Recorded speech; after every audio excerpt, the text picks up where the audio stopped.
6 months after learning how to love his sons again, Elliot Hawthorne was faced with a choice no amount of money could fix. The woman who saved his family was being forced to leave the country. And what he did next would risk his freedom, his reputation, and everything he'd rebuilt. In part 1, we saw how a maid named Grace taught Elliot that love requires presence, not surveillance, that God meets us on the floor, not behind cameras. But here's what I didn't tell you then. Grace Holloway had a secret, one that would test everything Elliot thought he understood about faith, sacrifice, and what it really means to protect the people you love. Before we go on, tell me in the comments, where are you watching from? We would love to know how far this story has reached. This is part 2. And I have to warn you, this part breaks my heart even more than the first. Because sometimes the hardest test of faith isn't learning to surrender control. It's learning to hold on when everything inside you is screaming to let go. It was a Tuesday morning in late spring when Grace asked to speak with Elliot privately. They were in the kitchen. Elliot was on the floor with the twins, building a tower of soft blocks that Noah kept knocking down with gleeful determination. Caleb was laughing, clapping his hands each time the blocks scattered across the tile. The physical therapist had said yesterday that Caleb's core strength was improving. Small progress, but progress nonetheless. Grace stood near the counter, her hands folded in front of her, that familiar blue uniform pressed and neat as always. But something was different. Her shoulders were tense. Her smile, the one that usually came so easily, was absent. "Mr. Hawthorne." "Elliot, can we talk?" Elliot looked up from the blocks, immediately sensing the weight in her voice. "Of course. Is everything okay?" Grace glanced at the twins, then back at Elliot. "Maybe we could step into the other room. Just for a moment?" And here's what struck me about this moment. The pause. The hesitation.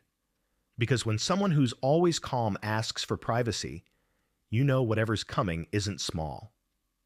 Elliot stood, brushing off his jeans, and followed Grace into the living room. She remained standing near the window, her back to the light, her face partially shadowed. From her pocket, she pulled out a white envelope, slightly crumpled, as if it had been opened and refolded many times. "This came 3 days ago," she said quietly. "I've been trying to figure out how to tell you." Elliot's chest tightened. "Tell me what?" Grace handed him the envelope. Her hands were shaking. Elliot pulled out the letter inside. Official letterhead, legal language. Words that felt cold and bureaucratic even as they described something deeply personal. It was a deportation notice. Grace Holloway, a Jamaican national on a work visa, was being required to return to her home country within 30 days due to an AE, expired sponsorship, and a technicality in her employment status. The notice was final. No appeals, no extensions. Elliot read the letter twice, his mind racing. 30 days. That's all the time they had. He looked up at Grace, who was staring out the window, her jaw clenched. "Why didn't you tell me sooner?" Grace's voice was barely above a whisper. "Because I kept hoping it was a mistake, that someone would call and say they'd figured it out, but no one called." She turned to face him, and for the first time since Elliot had known her, he saw tears in her eyes. "I have to leave, Elliot, in 4 weeks, and I don't know if I'll ever be able to come back." What shocked me most about this moment wasn't the legal jargon or the bureaucracy. It was the raw injustice of it. Here was a woman who had breathed life back into a broken home, who had taught a father how to love his sons again, who had shown up every single day with patience and grace. And now the system was telling her she didn't belong. Elliot's hands curled into fists around the letter. "No, there has to be something we can do. Lawyers, appeals. I'll pay for everything." Grace shook her head. "I already talked to a lawyer. He said the same thing the letter does. It's done." Elliot felt something crack open inside him. The same helplessness he'd felt in the hospital when the doctors told him his sons would never walk. That terrible, crushing realization that some things can't be fixed with money or willpower or control. But this time, he didn't retreat. He didn't pull away. He stepped forward and took Grace's hands in his. "Then we'll figure it out together. I'm not letting you face this alone." Grace's tears finally spilled over. She pulled her hands back gently, wiping her face.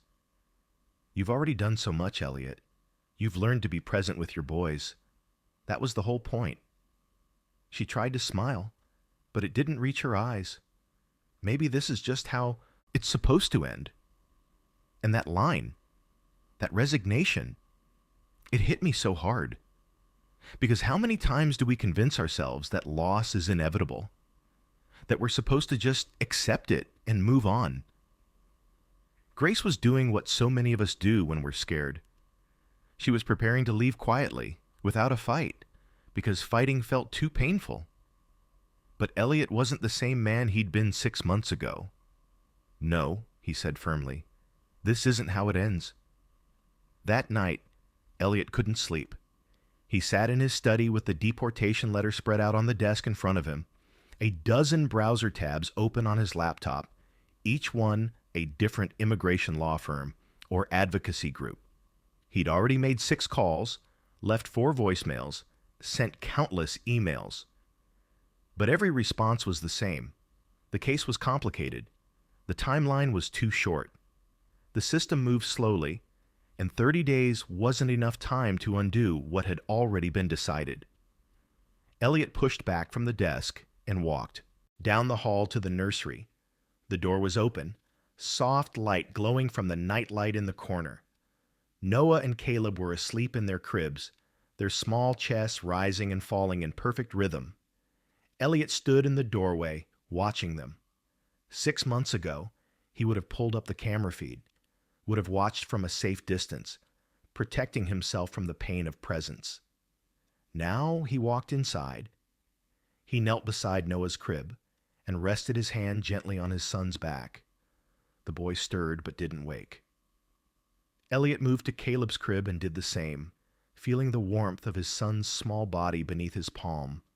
And for the first time in a long time, Elliot prayed out loud, "God, I don't understand this. I finally learned what you were trying to teach me, to stop hiding, to show up, to trust. And now you're taking away the person who showed me how." "Why?" His voice cracked. "Is this another test? Because I don't know if I can pass it. I don't know how to do this without her." The room was silent except for the hum of the white noise machine and the steady breathing of his sons.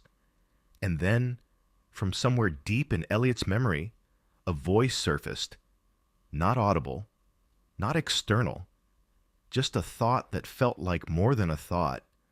Faith isn't belief that everything will work out the way you want. It's trust that you'll be held even when it doesn't.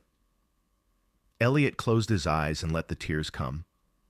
What would you do in this situation? Honestly, if someone you'd come to depend on, someone who had changed your entire life, was being forced to leave, and you were powerless to stop it, would you fight? Would you let go? Would you rage against the injustice or surrender to what you couldn't control? Because here's the thing that makes this part so painful. Elliot had finally learned to trust, and now that trust was being tested in the cruelest possible way. 3 days later, Elliot sat across from Marcus Chen, one of the top immigration attorneys in New York. The office was sleek, modern, floor-to-ceiling windows overlooking the city. Marcus had reviewed Grace's case thoroughly. His expression was sympathetic but firm. "Mr. Hawthorne, I understand your attachment to Ms. Holloway, and I can see from everything you've told me that she's been essential to your family. But legally, this is a very difficult situation." Elliot leaned forward, his jaw tight. "I'm not asking if it's difficult. I'm asking if it's possible." Marcus sighed. The visa she was on required active sponsorship from her previous employer. When that employer went bankrupt and dissolved, the sponsorship lapsed.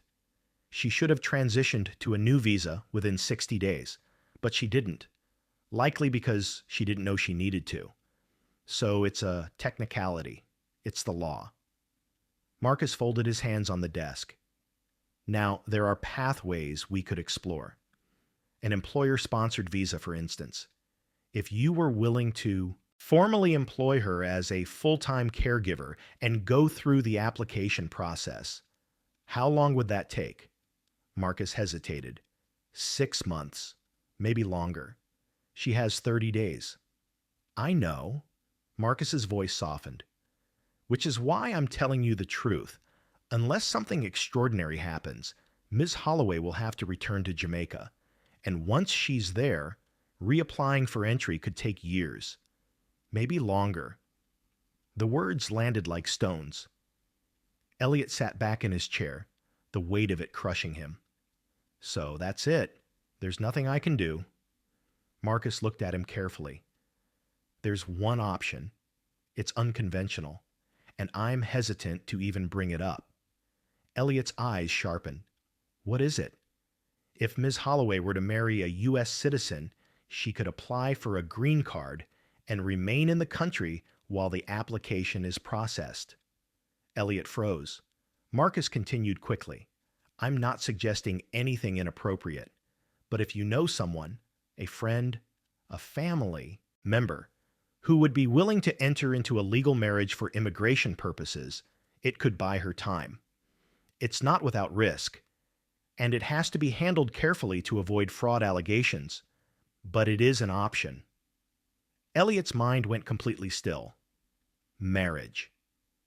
The word echoed in his head, absurd and terrifying, and somehow the only thing that made sense. And here's where this story takes a turn I didn't see coming. Because what Marcus was describing wasn't about romance or love in the traditional sense. It was about desperation. About a man who had finally learned what it meant to protect someone. Not by watching from a distance, but by stepping into the fire with them. That night, Elliot sat Grace down in the living room after the twins were asleep. She looked exhausted. The weight of the deportation notice had been wearing on her, pulling her light dimmer each day. I talked to a lawyer, Elliot began. Grace's face fell. And? He said there's one option. Elliot's voice was steady, but his hands were not. If you were married to a U.S. citizen, you could stay while the paperwork is processed. Grace blinked, confused. But I'm not... I know. Elliot took a breath. Which is why I'm asking if you'd consider marrying me. The silence that followed was so thick you could have cut it with a knife. Grace stared at him, her mouth slightly open, as if she wasn't sure she'd heard him correctly. What? It wouldn't be real, Elliot said quickly. Not in the way you're thinking. It would be legal, yes, but it would be for immigration purposes only. To keep you here. To keep you with the boys. Grace's hands flew to her mouth. Elliot, you can't be serious. I've never been more serious about anything in my life. This is where my heart broke all over again. Because Elliot wasn't proposing out of romantic love. He was proposing out of the kind of love that says, I will do whatever it takes to protect you. Even if it costs me everything. Grace shook her head, tears streaming down her face. I can't let you do that. It's too much. You could get in trouble. The government could... I don't care. Elliot's voice was firm, almost fierce. Grace, you taught me how to be a father again. You showed me that God was still there, waiting for me on the floor. You gave my sons their laughter back. You gave me my life back. He leaned forward, his eyes locked on hers. So no, I'm not letting you leave without a fight. Grace covered her face with her hands, sobbing quietly. What would you do? If someone offered to marry you, not out of romance, but out of sheer, stubborn, protective love, would you accept? Or would the guilt be too much? Because here's the weight Grace was carrying. She didn't want to be anyone's burden. She didn't want Elliot to sacrifice his reputation, his freedom, his future for her. But Elliot wasn't asking for permission. He was offering her a choice. 2 weeks. Later, Elliot Hawthorne and Grace Holloway stood in a small courthouse in Lower Manhattan. There was no white dress, no flowers, no guests, just a judge, a bailiff, and two people making a vow that felt both legal and sacred in ways neither of them fully understood. The judge read the standard vows. Elliot and Grace repeated them, their voices steady but quiet. When it was over, the judge smiled. "You may kiss the bride." Elliot and Grace looked at each other. For a moment, neither moved. Then Grace stood on her toes and kissed Elliot's cheek. Soft, brief. A gesture of gratitude, not romance. "Thank you," she whispered. Elliot's throat was too tight to respond. They walked out of the courthouse into the bright afternoon sun, legally married, emotionally raw, and both terrified of what came next. And here's what struck me most about this moment. It wasn't romantic. It wasn't the stuff of fairy tales or Hollywood endings. It was two people choosing to show up for each other in the most vulnerable, unconventional way possible. That evening, they sat the twins down, sat beside them, and tried to explain. "Grace is going to stay with us," Elliot said softly, running his hand through Noah's hair. For a long, long time. Noah didn't understand, but he smiled anyway, because his father was smiling.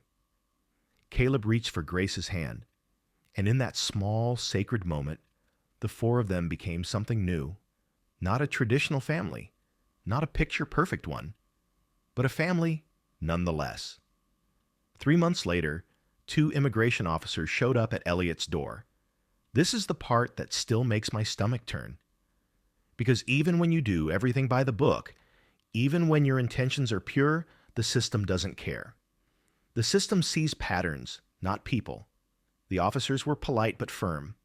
They asked to see proof of the marriage, proof that Elliot and Grace were actually living as a married couple. Elliot invited them inside. Grace sat. Beside him on the couch, her hands folded tightly in her lap. The officers asked questions. "Do you share a bedroom? Do you have joint bank accounts? Can you provide photos of your relationship prior to the marriage?" Elliot answered honestly, "No, we don't share a bedroom. Grace has her own space. We do have a joint account, opened after the marriage for household expenses. And no, we don't have photos, because this marriage isn't based on a romantic relationship. It's based on something deeper." The officers exchanged glances. "Mr. Hawthorne," one of them said slowly, "are you aware that marriage fraud is a federal crime?" Elliot's jaw tightened. "This isn't fraud. Grace is a vital part of my son's lives. She's family. That's not fake." The officers took notes. They walked through the house. They saw the twins' room. They saw Grace's modest bedroom at the end of the hall. They saw the kitchen, where pots and wooden spoons still sat in a basket by the floor. When they left, they didn't say whether they believed him. Elliot closed the door and leaned against it, his heart pounding. Grace stood in the hallway, pale and trembling. "What if they don't believe us?" "Then we'll deal with it," Elliot said. "But I'm not giving up." And here's the truth that this part of the story forces us to confront. Sometimes doing the right thing looks suspicious. Sometimes love doesn't fit into the boxes the world has created. Sometimes you have to risk everything just to protect what matters most. 6 months after the marriage, Elliot and Grace sat in a federal immigration hearing. Their lawyer, Marcus Chen, had prepared them as best he could, but there were no guarantees. The immigration officer reviewing the case was a woman in her 50s, stern-faced, with reading glasses perched on her nose. She reviewed their file in silence for what felt like an eternity. Then she looked up. "Mr. Hawthorne, Ms. Holloway, I've reviewed your case thoroughly, and I have to say, it's unusual." Elliot's heart sank. The officer continued. You don't live as a traditional married couple. You don't share finances in the typical way. Your marriage happened very quickly after Ms. Holloway's deportation notice. On paper, this looks like fraud. Grace's hand found Elliot's under the table. He squeezed it tightly. However, the officer leaned back in her chair. I've also reviewed the letters submitted on Ms. Holloway's behalf. From the physical therapist who works with your sons, from your family doctor, from neighbors. All of them describe a woman who has been essential to your family's well-being, who has helped your sons make progress that seemed impossible 6 months ago. She paused. I've also reviewed your personal statement, Mr. Hawthorne, and I have to admit, it's one of the most honest things I've read in this job. Elliot had written that statement late one night, pouring everything onto the page. He'd told the truth, that Grace wasn't his romantic partner, that she was something more important, a partner in healing, a person who had taught him what faith looked like when you stopped trying to control everything. The officer closed the file. I'm approving the green card application, Grace gasped. Elliot felt his chest collapse with relief. But the officer's voice was firm. You need to understand that this is conditional. You'll be monitored. If at any point we find evidence of fraud, this decision will be reversed. Do you understand? We understand, Elliot said. The officer nodded. Then congratulations. Ms. Holloway, you're allowed to stay. 1 year after that courthouse wedding, Elliot, Grace, and the twins sat in the backyard under the oak tree. It was late afternoon. The light was golden. The air smelled like fresh-cut grass and blooming flowers. Noah was sitting up on his own now, his back straight, his hands reaching for a ball that Grace rolled gently toward him. Caleb was lying on a blanket, kicking his legs, small movements, but movements nonetheless. The doctors were cautiously optimistic. Progress was being made, slowly, unpredictably, but real. Elliot watched his sons, then looked at Grace, who was smiling that soft, peaceful smile he'd come to depend on. Do you ever regret it? He asked quietly. Grace turned to him, surprised. Regret what? Staying, marrying me, all of it. Grace shook her head. Not for a second. Even though it's complicated, especially because it's complicated. She looked at the twins, her expression tender. Love isn't supposed to be simple, Elliot. It's supposed to be real. And that line, right there, that's the core of this entire story. Because love isn't about perfect circumstances or Hollywood endings. It's about showing up when things are messy. It's about making impossible choices because the alternative is unbearable. Elliot leaned back on his hands, staring up at the branches above them. They didn't walk yet, he said softly. But we did. Grace smiled. Yes, we did. So here's what I want you to take away from this story. You can't protect what you refuse to love openly.